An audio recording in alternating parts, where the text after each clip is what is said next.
My name is Victoria Chen. I'm 42 years old, and I thought I knew what family loyalty meant until the day my own siblings stood in a lawyer's office and told me I never visited dad enough to deserve my inheritance. What they didn't know was that I had receipts for everything, and I mean everything. Before I tell you how one sentence exposed years of lies and changed our family forever, I'd love to know where you're watching from. Please hit that like button and subscribe if you want to hear how 3 words silenced an entire room and made my siblings realize they'd made the biggest mistake of their lives. Let me take you back to where this all started.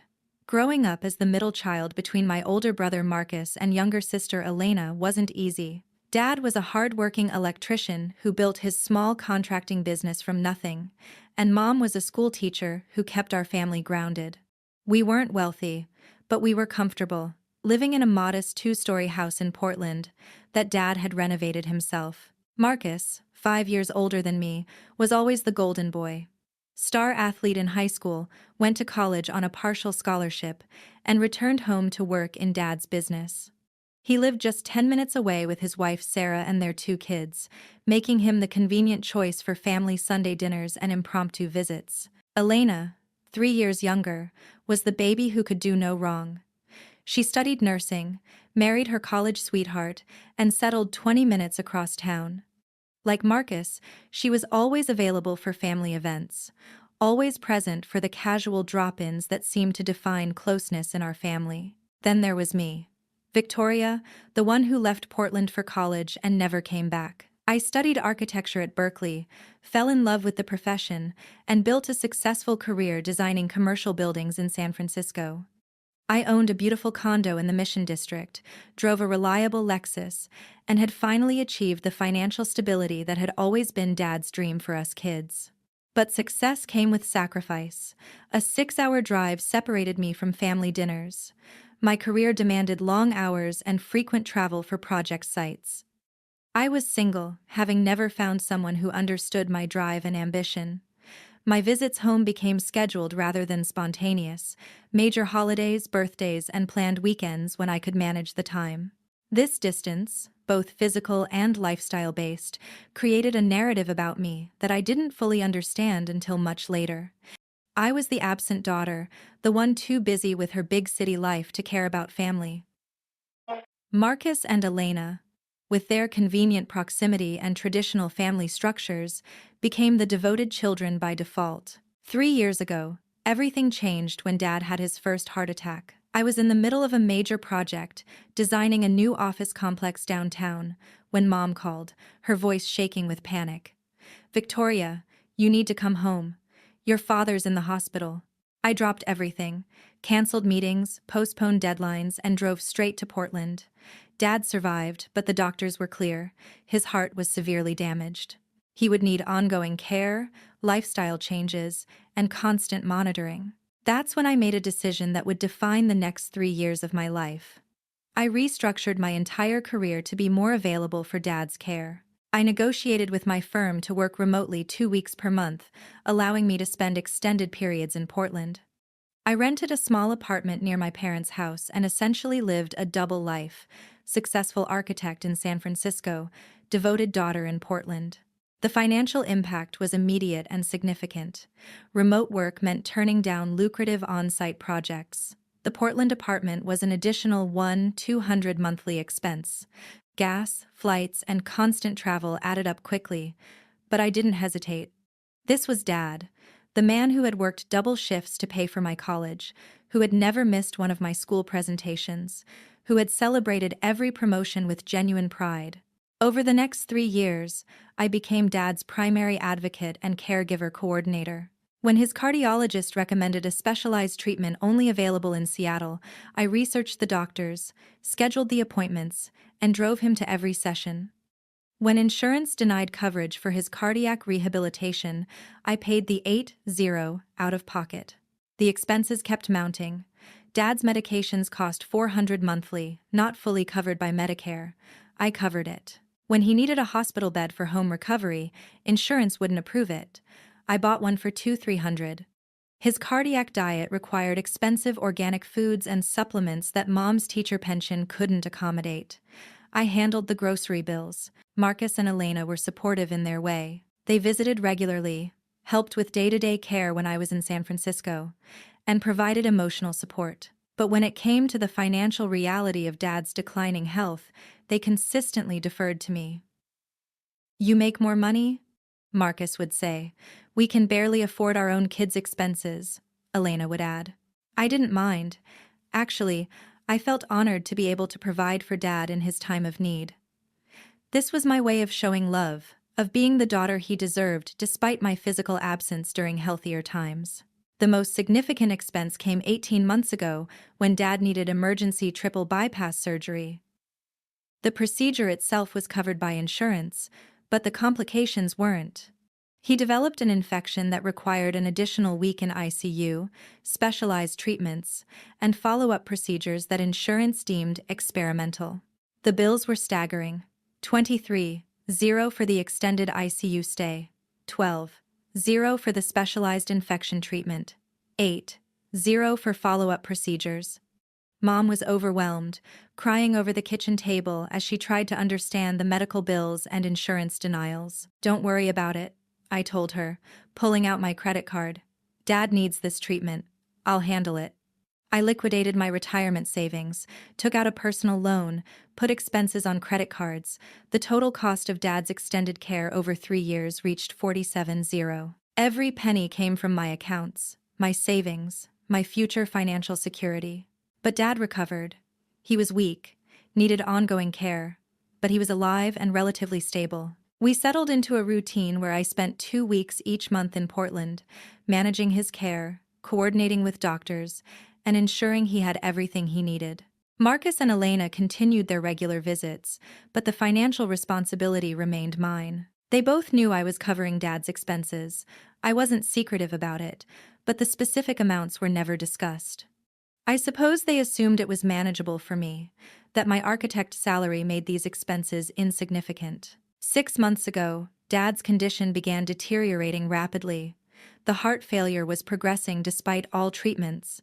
He was hospitalized 3 times in 2 months, each stay longer than the last. The doctors began using words like palliative care and making him comfortable. I took a leave of absence from my firm.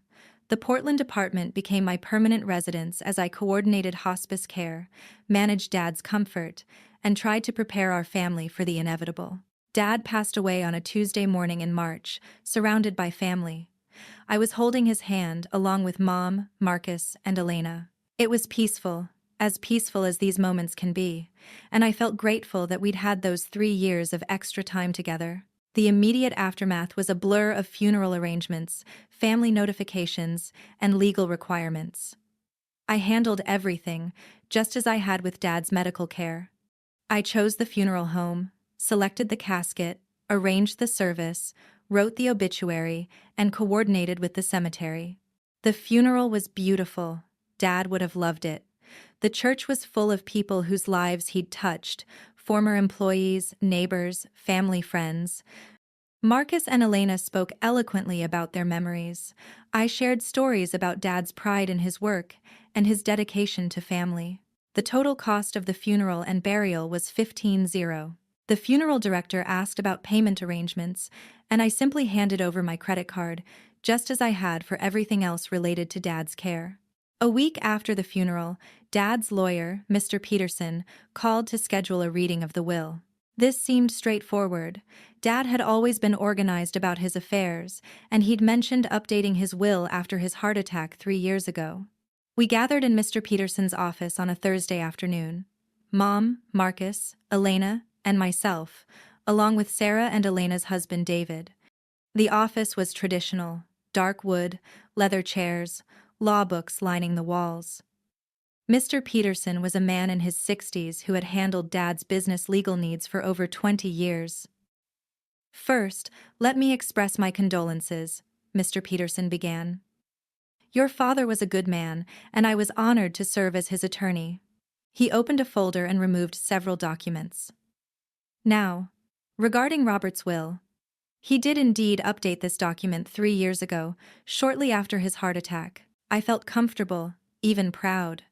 3 years ago was when I had begun my intensive caregiving. Surely Dad had recognized my dedication and sacrifice. The will is quite straightforward, Mr. Peterson continued. Robert left specific instructions regarding his assets. He began reading the formal language, but the essence was clear quickly. The house, Dad's primary asset worth approximately 200, was to be divided equally between Marcus and Elena. His business assets, tools, and equipment, valued at roughly 50, were left entirely to Marcus, who had been working in the business. Dad's savings account, containing about 15, was designated for Mom's immediate needs. His life insurance policy, 100, was split equally between Marcus and Elena. My name appeared exactly once in the entire document. To my daughter Victoria, I leave my gratitude for her success and independence, which have always made me proud. Gratitude. Not a single dollar, not a memento, not even a personal item, just gratitude. I sat in stunned silence as Mr. Peterson finished reading.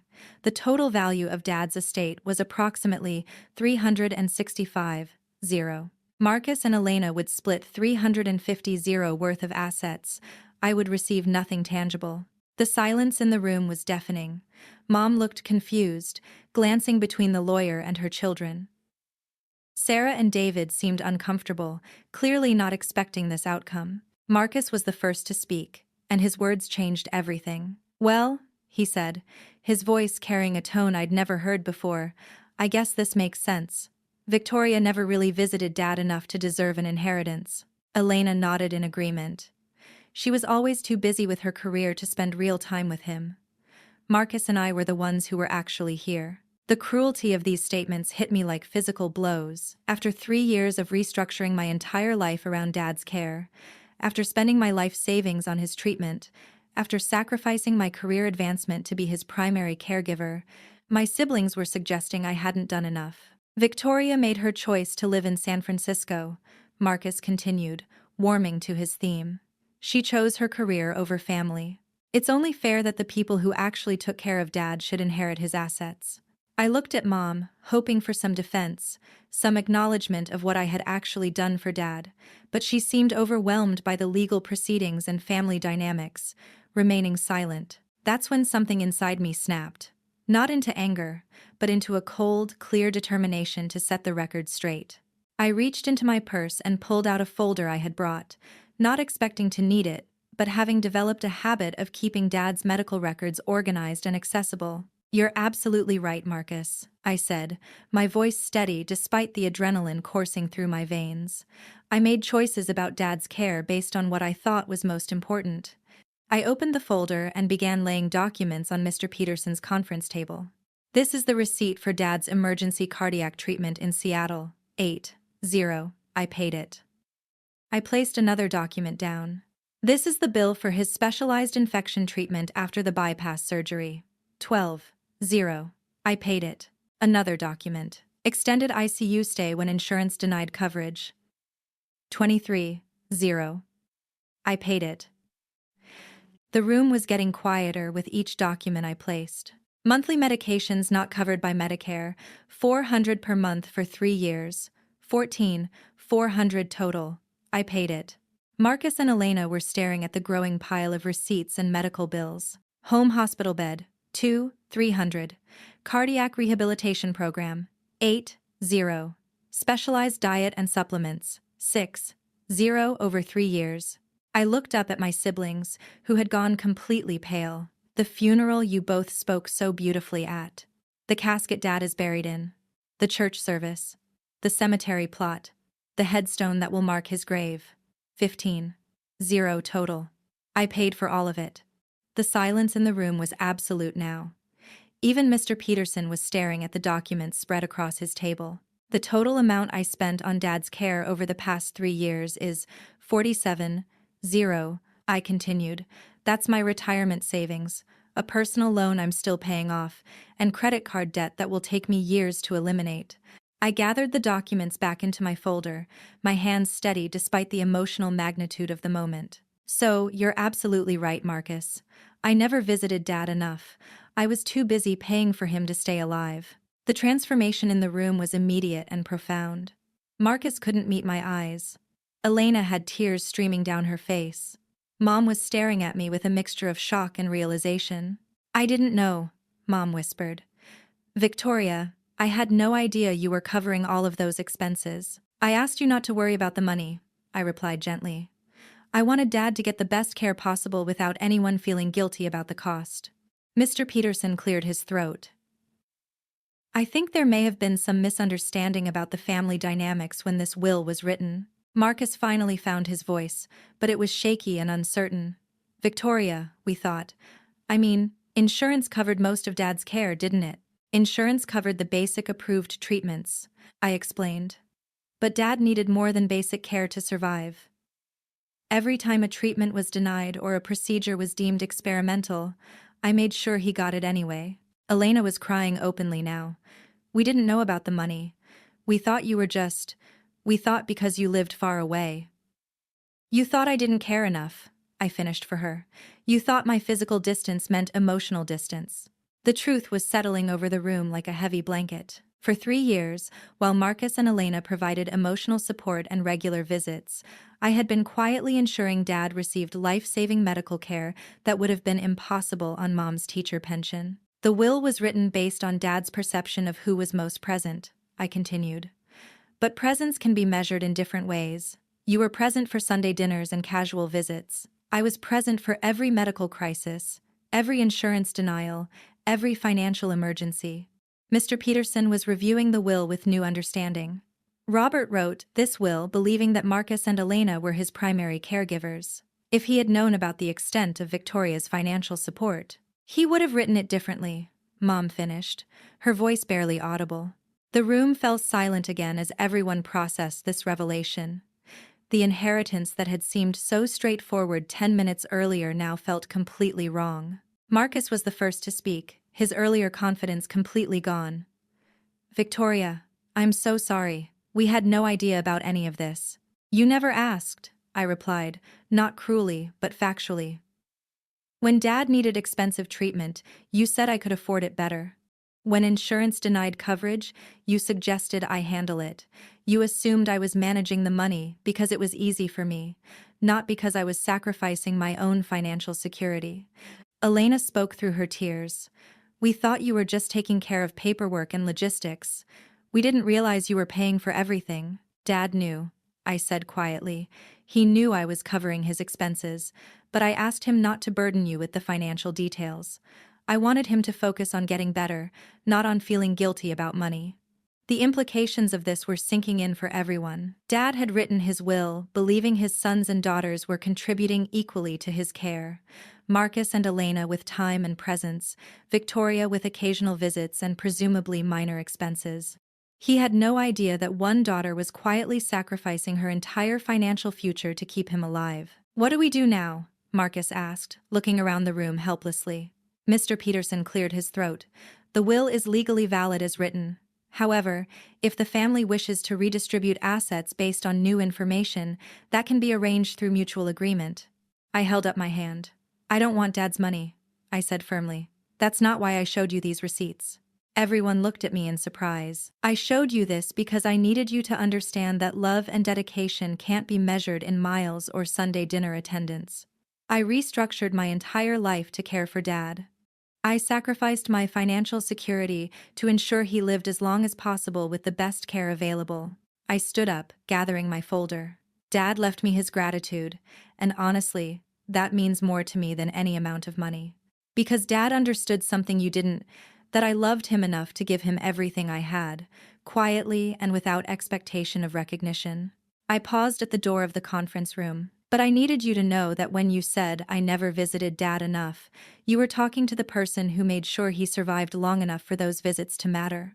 6 months have passed since that day in Mr. Peterson's office.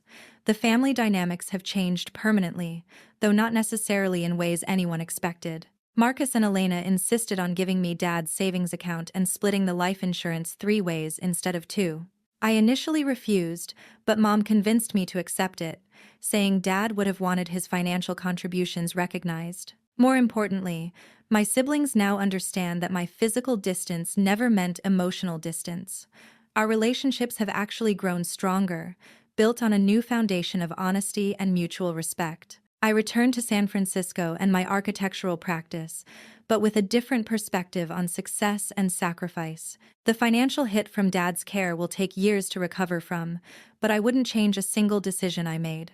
Mom calls me every week now, not because she needs anything, but because she finally understands that I need to feel connected to family even from 400 miles away.